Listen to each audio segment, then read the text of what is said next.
Rocky Mountain Power has already started shutting off some customers' power due to the high fire risk in certain parts of Utah, and several fire departments are on call. I spoke to some of those departments to see how they prevent burnout and low staffing during wildfire season. With recent high winds, increased temperatures, and dry conditions, Utah's wildfire season is well underway. And many fire departments not only have to combat fires in their own cities, but are called in to help in other areas across the state. Michael Slater with Ogden Fire says their preparation starts early. They get fatigued. The human body can only do so much for so long.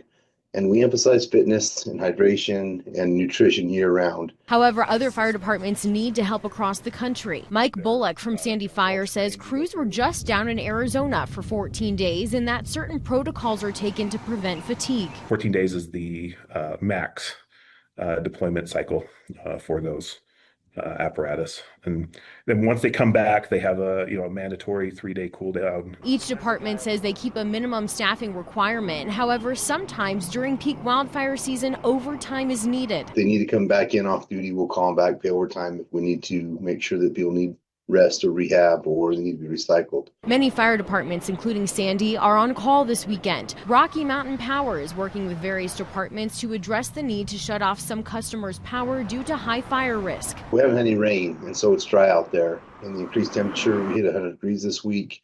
It sucks the moisture out of those fuels, and so they essentially become little tinderbox just waiting to burn. We will proactively shut down the power in order to ensure that our equipment doesn't start a fire. Fire departments tell me even if staffing is stretched thin, there's always a way to make sure residents are taken care of. When we get overwhelmed, we rely on other agencies in the county to kind of help backfill some of the other emergency needs, and vice versa. David Eskelson from Rocky Mountain Power says they know it can be concerning for customers who are without power. We recognize that it's really difficult to be without power in the summer, and we wouldn't do it unless the risk was as great as it is. Rocky Mountain Power says they're telling some customers in certain areas to prepare for the power to be out overnight into Sunday, depending on the weather conditions. In Salt Lake City, Carolina Hassett, Fox 13 News, Utah.